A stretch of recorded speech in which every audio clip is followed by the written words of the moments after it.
Hello everyone. दोस्तों, आज की इस वीडियो में हम स्टडी करने वाले हैं बर्नौलीज़ प्रिंसिपल के बारे में। यानी कि हमारी जो बर्नौलीज़ थ्योरम है वो हमें क्या बताती है।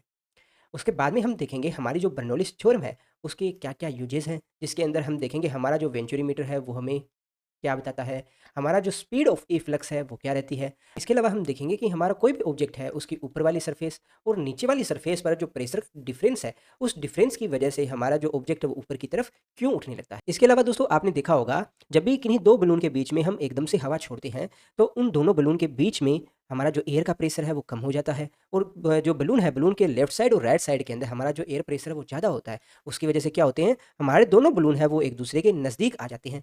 तो यहाँ पर भी क्या हो रहा है, एयर प्रेशर का जो डिफरेंस है उसकी वजह से हमारे दोनों बलून एक दूसरे के नज़दीक आ रहे हैं। तो ये सारे के सारे जो प्रयोग होंगे वो हमारे जो बर्नौलीज़ थ्योरम के अंडर ही आते हैं। तो वन बाय वन सभी को हम समझेंगे।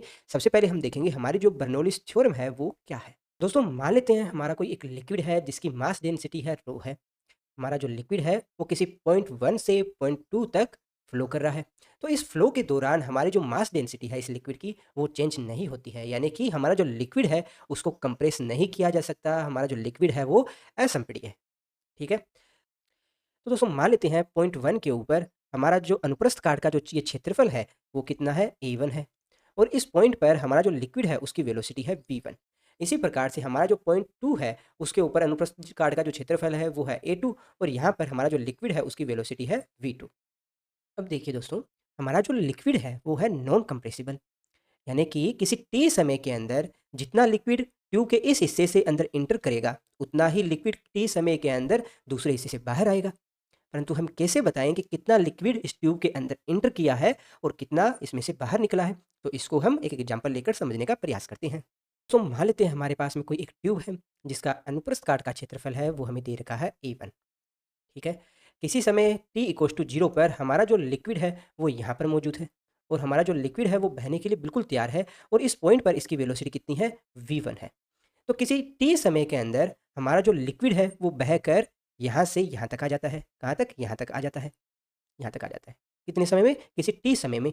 तो हमारे इस लिक्विड के द्वारा जो तय की गई दूरी है वो किसके बराबर होगी? आप कहेंगे हमारा जो लिक्विड है उसके द्वारा तय की गई दूरी है वो है डेल्टा x1।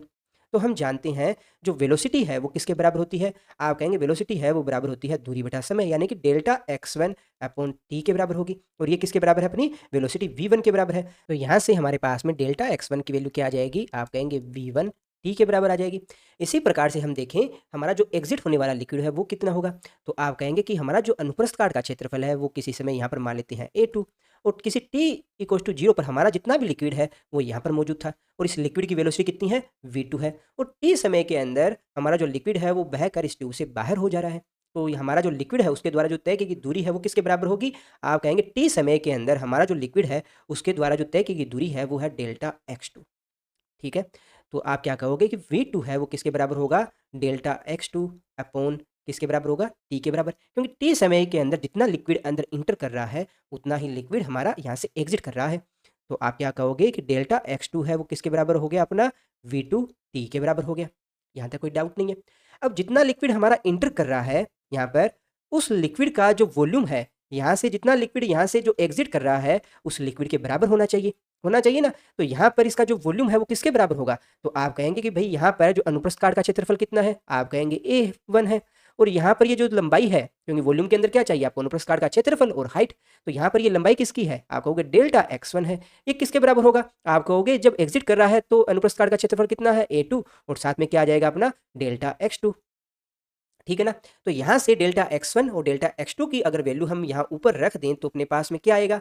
आप कहेंगे भई हमारे पास में आ जाएगा A1 V1t इक्वल्स टू आ जाएगा A2 V2t। तो t को बोथ साइड अगर हम डिलीट कर दें यानी कि कैंसल कर दें तो हमारे पास में क्या आ जाएगा? आप कहेंगे हमारे पास में आ जाएगा A1 V1 equals to A2 V2। तो एक बहुत ही इंपॉर्टेंट हमारे पास में रिजल्ट आ चुका है। ठीक है? इसे हम सांतलता की इक्वेशन भी बोलते हैं। अच्छा दोस्तों, एक बात और बताओ, क्या हमारा लिक्विड है वो अपने आप इस पॉइंट 1 से पॉइंट 2 तक चला जाएगा? आप कहेंगे नहीं जाएगा। तो यहाँ पर हमारा जो लिक्विड है वो इस पॉइंट 1 से आगे की तरफ मूव कर रहा है, क्योंकि यहाँ हमारे इस पोर्शन के ऊपर कुछ ना कुछ लिक्विड के अंदर प्रेशर लग रहा है। और इसी प्रकार से यहाँ से हमारा जो लिक्विड है वो एग्जिट कर रहा है, तो यहाँ पर भी कुछ ना कुछ तो प्रेशर लग रहा होगा। तभी तो हमारा जो लिक्विड है वो पॉइंट 1 से पॉइंट 2 तक मूव कर रहा है। तो दोस्तों, मान लेते हैं पॉइंट 1 के ऊपर जो प्रेशर एनर्जी लग रही है वो है अपनी P1 है। और पॉइंट 2 के ऊपर जो प्रेशर एनर्जी लग रही है वो कितनी है, P2 है। और प्रेशर एनर्जी क्या होती है, इसके लिए प्रीवियस वीडियो देख लीजिएगा। तो यहाँ पॉइंट 1 और पॉइंट 2 के ऊपर हमारी इस प्रेशर एनर्जी के द्वारा जो किया जाने वाला वर्क डन है वो किसके बराबर होगा।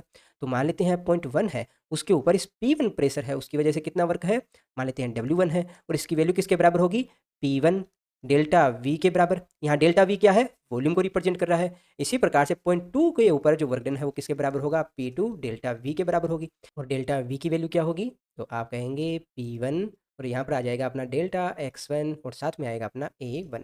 इसी प्रकार से यहाँ पर क्या हो जाएगी, P2 इक्वल्स टू यहाँ पर हो जाएगा अपना डेल्टा x2 और साथ में आ जाएगा A2। कोई दिक्कत नहीं है। तो यहाँ पर हमारे द्वारा जो नेटवर्क डन है वो किसके बराबर होगा, तो आप कहेंगे W equals to W1 minus of W2। यहाँ पर हमने नेगेटिव साइन क्यों लगाया, तो देखिए हमारा जो पॉइंट 1 है उस पर जो प्रेशर एनर्जी है उसकी डायरेक्शन है ये वाली, यानी कि हमारा जो लिक्विड है उस पर कौन सी डायरेक्शन में फोर्स लग रहा है, इस डायरेक्शन में लग रहा है। जो कि पॉइंट 2 है उस पर प्रेशर एनर्जी कौन सी डायरेक्शन में होगी, आप कहेंगे इस डायरेक्शन में। तो इनके डायरेक्शन डिफरेंट होने की वजह से हमारे द्वारा जो वर्क डन है वो भी यहाँ पर नेगेटिव साइन के साथ आएगा। तो हमारा जो नेटवर्क डन है वो बराबर आ जाएगा W equals to W1 minus W2। यहाँ नेटवर्क डन आ जाएगा, रखिए वैल्यू जरा, P1 delta x1 A1 minus of यहाँ आ जाएगा P2 डेल्टा x2 और साथ में आ जाएगा A2। ठीक है, इसे हम बोल देते हैं हमारी इक्वेशन 2। देखिए दोस्तों, हमने अपनी लास्ट क्लासेज के अंदर सीखा था कि जब भी कोई लिक्विड है वो आगे की तरफ फ्लो करेगा तो उस लिक्विड में होती है 3 तरह की एनर्जी, हमारी काइनेटिक एनर्जी, हमारी पोटेंशियल एनर्जी और हमारा होता है प्रेशर एनर्जी। तो प्रेशर एनर्जी के बारे में तो हम स्टडी कर चुके हैं। अभी हमें देखना है कि हमारा जो पॉइंट 1 और पॉइंट 2 के ऊपर काइनेटिक एनर्जी और पोटेंशियल एनर्जी क्या होगी। तो हम जानते हैं हमारी जो काइनेटिक एनर्जी है वो बराबर होती है हाफ mv²। ठीक है, तो मुझे ज़रा बताइए कि हमारा जो लिक्विड है उसका यहाँ मास कितना है और इसकी वेलोसिटी कितनी है। तो हम जानते हैं कि हमारा जो द्रव्यमान होता है वो किसके बराबर होता है, डेंसिटी इनटू वॉल्यूम। तो हमारी यहाँ मास डेंसिटी तो रो है और वॉल्यूम कितना है, मान लेते हैं यहाँ पर इसका जो वॉल्यूम है वो अपना आ जाएगा A1 डेल्टा x1 के बराबर, है ना। तो आप क्या कहेंगे कि यहाँ पर जो इनिशियल कंडीशन के अंदर इसकी जो काइनेटिक एनर्जी है वो किसके बराबर आ जाएगी, half rho A1 delta x1 और साथ में यहाँ पर वेलोसिटी कितनी है, V1² है। इसी प्रकार से हमारा जो पॉइंट 2 है उसके ऊपर इसकी काइनेटिक एनर्जी क्या होगी, तो यहाँ पर हमारी जो काइनेटिक एनर्जी है उसको मैं फाइनल से डिनोट करता हूँ, काइनेटिक एनर्जी फाइनल, और इसकी वैल्यू बराबर आएगी, देखिए हाफ mv²। तो यहाँ पर m की वैल्यू रखोगे तो देखिए देखिए लिक्विड में पॉइंट 1 से पॉइंट 2 तक यहाँ पर मास डेंसिटी है वो तो चेंज हो नहीं रही है, नहीं हो रही ना, क्योंकि हमारा जो लिक्विड है वो नॉन कंप्रेसिबल है। तो आप क्या कहोगे, A2 डेल्टा x2 और साथ में आ जाएगी वेलोसिटी V2²। ठीक है, इसी प्रकार से हमारी जो पोटेंशियल एनर्जी है वो क्या होगी, तो आप कहेंगे हमारा जो पॉइंट 1 है उसके ऊपर जो पोटेंशियल एनर्जी है वो बराबर आ जाएगी हमारा mgh के बराबर, है ना। तो mgh की वैल्यू रखिए जरा, यहाँ पर क्या हो जाएगी, तो यहाँ रो A1 डेल्टा x1 और साथ में आएगा GH और H क्या है अपना, H1 है। ठीक है, इसी प्रकार से हमारा जो फाइनल कंडीशन के अंदर जो पोटेंशियल एनर्जी है वो किसके बराबर होगी, यानी कि इस कंडीशन के ऊपर पोटेंशियल एनर्जी क्या होगी, तो आप कहेंगे पोटेंशियल एनर्जी अपना आ जाएगी रो A2 डेल्टा x2 और साथ में अपना आ जाएगा यहाँ पर G और हाइट कितनी है, आप कहेंगे H2 है, तो यहाँ H2 लगा दीजिए। दोस्तों, अगर यहाँ हमसे पूछ लिया जाए कि हमारा जो चेंज इन काइनेटिक एनर्जी और चेंज इन पोटेंशियल एनर्जी है वो किसके बराबर होगी, तो हम जानते हैं चेंज इन काइनेटिक एनर्जी है वो बराबर होती है kinetic energy final minus of kinetic energy initial. तो जरा वैल्यू रखिए क्या आएगा अपने पास में, हाफ रो, अब यहाँ पर फाइनल काइनेटिक एनर्जी कितनी है, देखिए ये तो कॉमन ले लिया अपनों ने, साथ में क्या आ जाएगा A2 डेल्टा x2, साथ में आ जाएगा V2² माइनस ऑफ यहाँ पर आ जाएगा A1 डेल्टा x1 और साथ में आएगा V1²। तो ये हमारा आ गया चेंज इन काइनेटिक एनर्जी, इसको मैं बोल देता हूँ इक्वेशन 3। इसी के साथ हमारा जो चेंज इन पोटेंशियल एनर्जी है वो किसके बराबर होगा, तो आप कहेंगे चेंज इन जो पोटेंशियल एनर्जी है वो बराबर आएगा potential energy final minus of potential energy initial. ठीक है, तो वैल्यू रखिए जरा क्या आएगा, आप कहेंगे देखिए रो और जी है ये तो कॉमन आ रहा है, तो ब्रैकेट के अंदर क्या आएगा, आप कहेंगे A2 delta x2 H2 minus of अपना आ जाएगा A1 डेल्टा x1 और साथ में आ जाएगा अपना H1। इसको मैं बोल देता हूँ इक्वेशन 4। दोस्तों, ये 4 इक्वेशन अपने पास में आ चुकी है। आप इक्वेशन 2, 3 एंड 4 में एक चीज़ कॉमन देख रहे हो, हमारे पास में A1 delta x1 A2 delta x2 की टर्म है वो तीनों इक्वेशन में आ रही है। और अभी थोड़ी देर पहले ही हमने सीखा था कि हमारा जो ये ट्यूब है उसमें जितना लिक्विड अंदर इंटर कर रहा है उतना ही लिक्विड हमारा यहाँ से एग्जिट कर रहा है, यानी कि वॉल्यूम है वो इक्वल रहेगा। तो क्या मैं A1 डेल्टा x1 को बराबर A2 डेल्टा x2 बोल सकता हूँ, बोल सकते हैं ना। और मान लेते हैं कि जो टोटल वॉल्यूम जितना अंदर इंटर कर रहा है उतना ही वॉल्यूम यहाँ से एग्जिट कर रहा है ना। तो क्या मैं यहाँ पर डेल्टा x1 A1 और डेल्टा x2 A2 की जगह वॉल्यूम V है वो डायरेक्ट रख सकता हूँ, बिल्कुल रख सकते हैं। तो जरा रखिए क्या आएगा अपने पास में, तो हमारा जो वर्क है वो बराबर आ जाएगा यहाँ पर ये बराबर आ जाएगा P1 और साथ में आएगा volume V minus of P2 और साथ में आएगा V। इसी प्रकार से हमारा जो चेंज इन काइनेटिक एनर्जी है वो बराबर किसके आ जाएगा, हाफ रो। अब यहाँ पर A2 डेल्टा X2 की जगह में वॉल्यूम V लगा देता हूँ और साथ में अपना जो वेलोसिटी V2 आ जाएगा। ठीक है, तो मैं क्या इसको ऐसा लिख सकता हूँ, V2 square minus V1 square और बाहर आ जाएगा अपना जो वॉल्यूम V है।